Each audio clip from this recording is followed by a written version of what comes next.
Good morning 9th class. आज मैं आपको आपकी क्षितिज पुस्तक का आपका 4th चैप्टर पढ़ाने जा रही हूँ बच्चों। फर्स्ट और सेकंड हम लोग पढ़ चुके हैं, थर्ड आपके सिलेबस से रिड्यूस कर दिया गया है। तो 4th चैप्टर है सांवले सपनों की याद, जिसे जाबिर हुसैन के द्वारा लिखा गया है और ये आधारित है बच्चों डॉक्टर सालिम अली, जो एक पक्षी वैज्ञानिक थे, वर्ल्ड वॉचर उन्हें कहा जाता है। और उनका पता है आपको, उनके जन्मदिन को राष्ट्रीय पक्षी दिवस के रूप में मनाया जाता है, क्योंकि उन्होंने अपने जीवन भर पक्षियों से संबंधित अनेक कार्य किए। आप एक एक चीज को ध्यान से सुनिएगा। ये पाठ संस्मरण पर आधारित है। संस्मरण होता है बच्चों, कोई किसी को जानता हो और उसकी याद में उसके पीछे या उसके बाद वो कुछ लिखता हो। ये जो पाठ है वो डॉक्टर सालिम अली, जो पक्षी वैज्ञानिक थे, उनकी मृत्यु के पश्चात लेखक जाबिर हुसैन द्वारा अपनी डायरी में लिखा गया पाठ है। डॉक्टर सालिम अली बच्चों वास्तव में एक पक्षी वैज्ञानिक थे, जो 12 नवंबर 1896 में पैदा हुए थे और 27 जुलाई 1987 में उनकी मृत्यु हुई थी। करीब 100 वर्षों तक वो जीवित रहे और पूरे जीवन पक्षियों के लिए कार्य करते रहे। तो जब भी पक्षियों की कोई बात होती है, आज भी पक्षियों के बारे में रिसर्च होती है या बात होती है, तो उन्हें इस समुदाय में, साइंटिस्टों के समुदाय में, उन्हें पक्षी वैज्ञानिक के, भारत के बर्ड मैन के रूप में जाना जाता है, पक्षी वैज्ञानिक के रूप में जाना जाता है। तो बचपन में कहा जाता है बच्चों, एक बार, अभी ये पाठ में आएगा, मैं ऐसे ही बता देती हूँ आपको, कि उनकी एक एयर गन से, बच्चों की गन से गौरैया घायल हो गई। तो उन्होंने उस गौरैया को देखा, उसका अध्ययन किया, तो उन्होंने देखा कि उस गौरैया की गर्दन में एक पीला निशान है। तो उन्हें आश्चर्य हुआ कि ये गौरैया अलग तरह की क्यों है।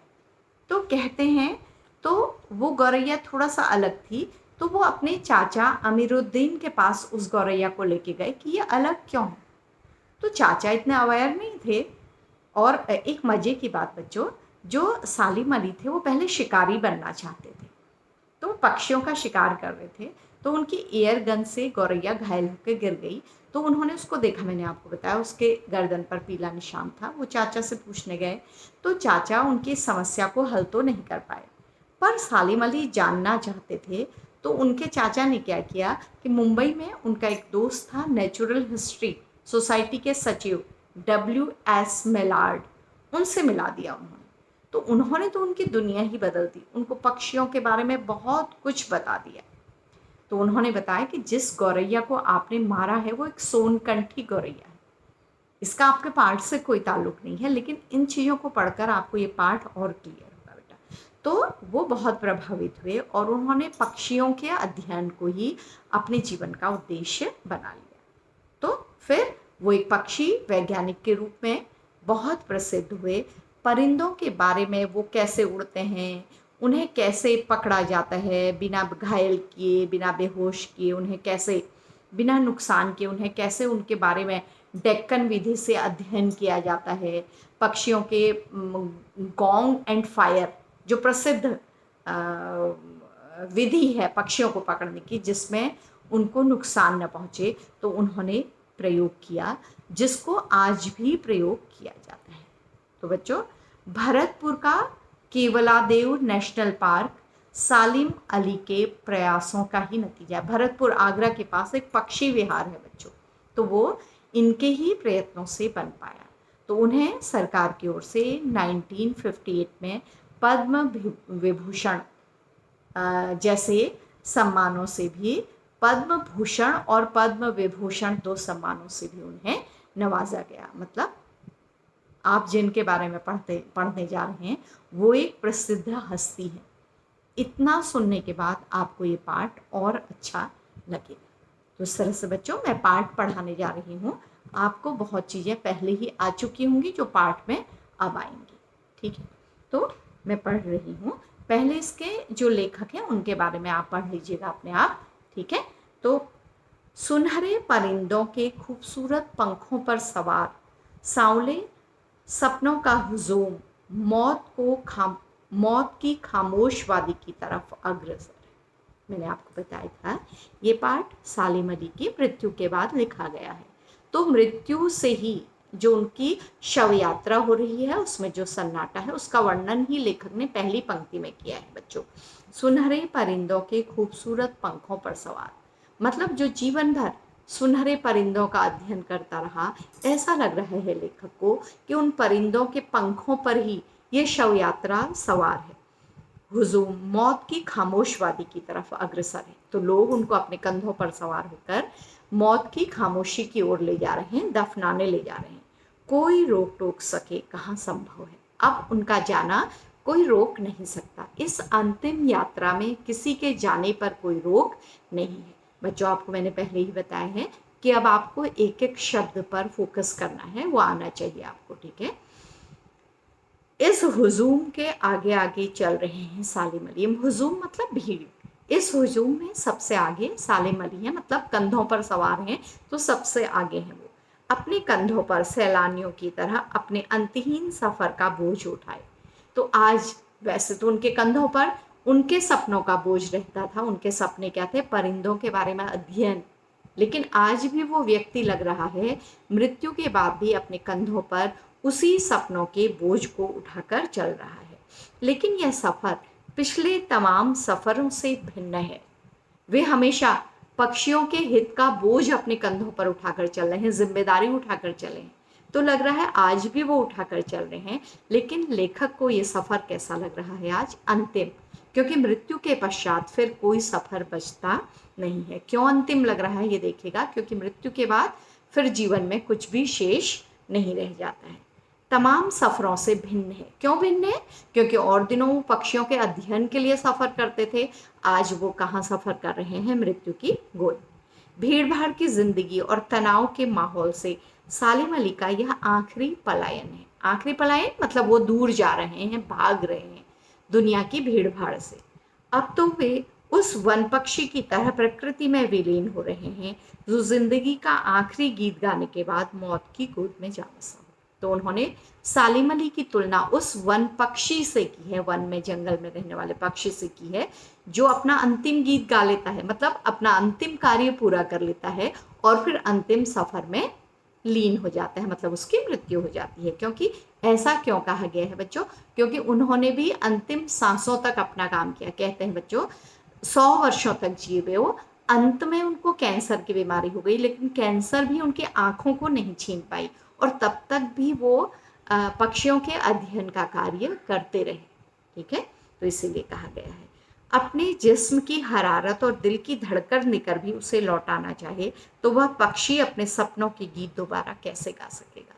तो सालिम अली इतने प्रिय थे लोगों को, जिस तरह से एक पक्षी को उसकी मौत से वापस नहीं लाया जा सकता अंतिम गीत गाने के बाद, तो इसी तरह से सालिम अली को भी कोई व्यक्ति अपनी सांसें देकर भी लौटाना चाहिए, अपना जीवन दे के भी लौटाना चाहिए। तो अब ये नामुमकिन है, क्योंकि मृत्यु के पश्चात लौटना किसी के लिए भी मुमकिन नहीं है। तो बच्चों इसके आप MCQ बनाएंगे छोटे छोटे अपने मन से। MCQ क्या बनाएंगे? छोटी छोटी चीज़ों को आप इसमें बुक में अंडरलाइन करिएगा और एक डायरी में अपने पढ़ने के लिए लिखते जाइए। ठीक है, मुझे नहीं लगता कोई इस सोए हुए पक्षी को जगाना चाहेगा।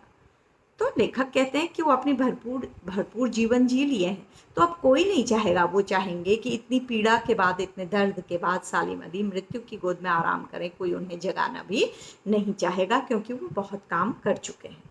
ठीक है, वर्षों पूर्व खुद सालिम अली ने कहा था कि लोग पक्षियों को आदमी की नज़र से देखना चाहते हैं। तो सालिम अली के कथन क्या थे कि लोग पक्षियों को प्रकृति, नेचर या पक्षियों की दृष्टि से नहीं देखते, लेकिन उनके साथ आदमियों जैसा बिहेवियर करते हैं।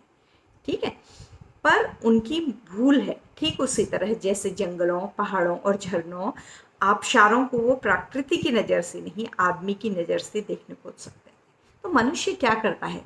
हर वस्तु को अपने लिए प्रयोग करता है, अपनी नज़रिए से देखता है। लेकिन हमको प्रकृति को प्रकृति की नज़र से देखना पड़ेगा कि वो प्रकृति में उस तत्व की क्या आवश्यकता है। इस नज़र से नहीं देखना पड़ेगा कि वो हमारे लिए कितना इम्पोर्टेंट है बच्चों।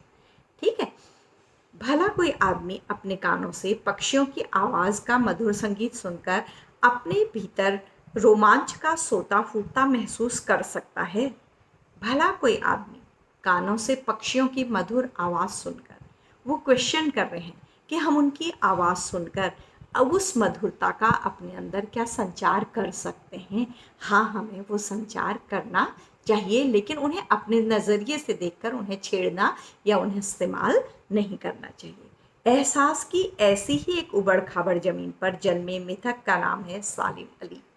तो पक्षियों के लिए इस तरह की सोच रखने वाले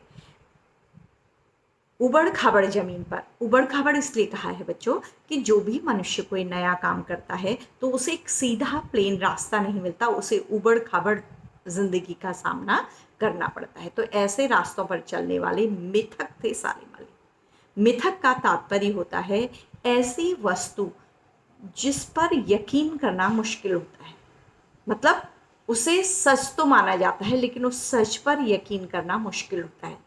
मिथक को इंग्लिश में भी मिथ्स कहा जाता है। बेटा आप पढ़ते होंगे कि कोई ऐसा सच जो सच बन जाता है लेकिन जिस पर यकीन करना मुश्किल होता है और लोग लेकिन यकीन करते चलते हैं। ठीक है, जैसे राम का जन्म, कृष्ण का जन्म, किसी को पता नहीं है, वैज्ञानिक दृष्टि से पता नहीं हुआ नहीं हुआ या क्या हुआ क्या नहीं हुआ, ये एक मिथक, इस तरह की चीज़ें हैं। लेकिन उसी तरह सालिम अली का जीवन भी इतना विचित्र था कि लोग उसको क्या समझते हैं, मिथक समझते हैं कि वास्तव में ऐसा मनुष्य हो ही नहीं सकता है। ठीक है, तो यह है बच्चों अगला, पता नहीं इतिहास में कब कृष्ण ने वृंदावन में रासलीला रची थी। तो पता नहीं, इतिहास में ये वर्णन है कि कृष्ण ने वृंदावन में रासलीला रची थी, लेकिन वैज्ञानिक तथ्य ये बिल्कुल डेट वाइज इस सच को सच नहीं साबित कर पाए हैं। लेकिन लोग आज भी जब वृंदावन जाते हैं तो कृष्ण की याद ताज़ा हो जाती है। वो है नहीं, उनकी मुरली की आवाज़ नहीं है, यमुना का वो कल कल जल नहीं है, वो मोर नहीं है, लेकिन वो जो हमने पढ़ा है इतिहास में, वो हमारी आंखों के सामने क्या हो जाता है, साक्षात हो जाता है। देखिए, वृंदावन में रासलीला जो शोक गोपियों को अपनी शरारतों का निशाना बनाया था। कृष्ण के बारे में जो इतिहास में लिखा गया है उसका वर्णन है। कब माखन भरे भांडे फोड़े थे, भांडे मतलब बर्तन, और दूध छाली से अपने मुंह भरे थे। ठीक है, और दूध से बने हुए पदार्थों से अपने मुंह भर लिए थे। कब वाटिका में छोटे छोटे किंतु घने पेड़ों की छाह में विश्राम किया था। पता नहीं कब किया था, ये इतिहास की गर्त में है, इतिहास में लिखा गया है लेकिन वैज्ञानिक रूप से साबित नहीं है। कब दिल की धड़कनों को एकदम से तेज करने वाले अंदाज में बांसुरी बजाई थी, बंसी बजाई थी।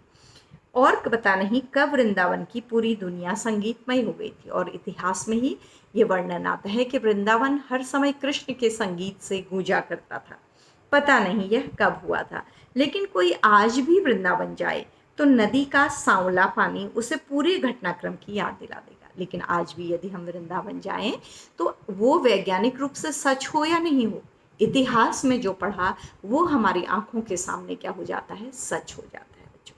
ठीक है, हर सुबह सूरज निकलने से पहले जब पतली गलियों से उत्साह भरी भीड़ नदी की ओर बढ़ती है तो जैसे लगता है उस भीड़ को चीरकर अचानक कोई सामने आएगा और बंसी की आवाज़ पर सब किसी के कदम थम जाएंगे।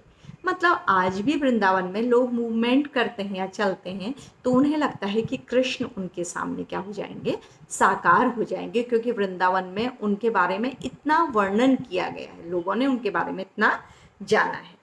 हर शाम सूरज ढलने से पहले जब वाटिका की माली सैलानियों को हिदायत देगा तो लगता है जैसे बस कुछ ही क्षणों में वो कहीं से आ टपकेगा। कौन?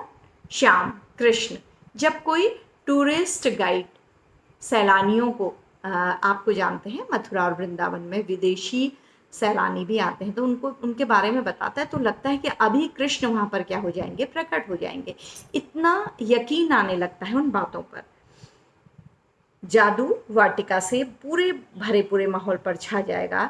वृंदावन कभी कृष्ण की बांसुरी के जादू से खाली हुआ है क्या?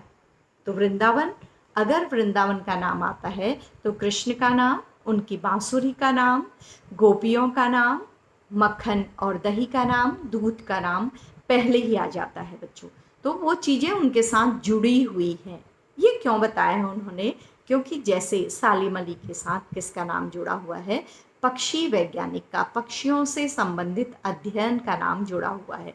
कुछ सालों बाद लेखक कहते हैं कि शायद उन जैसा कोई बर्ड वॉचर हो सकता है, चिड़ियों का वैज्ञानिक हो सकता है। इस पर लोगों को यकीन आना क्या हो जाएगा? मुश्किल हो जाएगा, जिसने अपने जीवन के पूरे वर्ष पक्षियों के अध्ययन में दे दिए।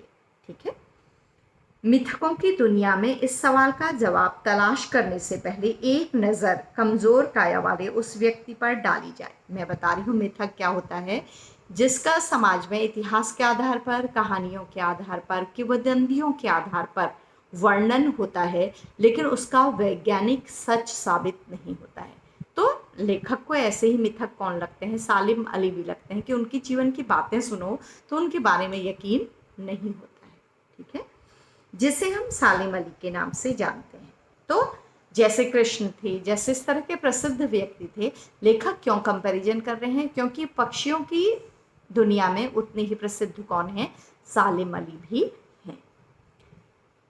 उम्र को शती तक पहुंचने की थोड़े ही दिन तो बचे थे। तो उम्र को 100 वर्ष होने में कुछ ही दिन बचे थे बच्चों। संभव है लंबी यात्राओं की थकान ने उनके शरीर को कमजोर कर दिया हो। तो हो सकता है कि जीवन भर वो अपने पर ध्यान नहीं दे पाए थे, पक्षियों के पीछे ही भागते रहे अपने टारगेट के लिए, अपने उद्देश्य के लिए। इसलिए थकान ने उनके शरीर को क्या कर दिया हो? जर्जर कर दिया हो। कैंसर जैसी जानलेवा बीमारी से उनकी मौत का कारण बनी हो। तो हो सकता है इसी वजह से वो अपने पर ध्यान नहीं दे पाए हों और उनको कैंसर जैसी जानलेवा बीमारी हो गई हो। तो ये क्यों लिखा है लेखक ने यहाँ पर?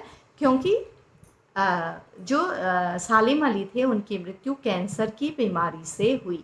तो लेखक अनुमान लगाते हैं कि किस वजह से उनको कैंसर की बीमारी हो गई होगी। लेकिन अंतिम समय तक मौत उनकी आंखों से वह रोशनी छीनने में सफल नहीं हुई जो पक्षियों की तलाश और उनकी हिफाजत के प्रति समर्पित। तो लेकिन उनकी वो तमन्ना, उनकी आंखों में वो खोज करने का जो भाव था, उसे वो कैंसर की बीमारी भी नहीं छीन सकी, क्योंकि मृत्यु के अंतिम क्षणों तक भी वो पक्षियों के लिए, पक्षियों की खोज के लिए, उनके बारे में जानने के लिए काम करते रहे। सालिम अली की आंखों पर चढ़ी दूरबीन उनकी मौत के बाद तो उतरी थी। जो जिस दूरबीन से वो पक्षियों को देखते थे, वो अंतिम समय तक उनके साथ रही थी।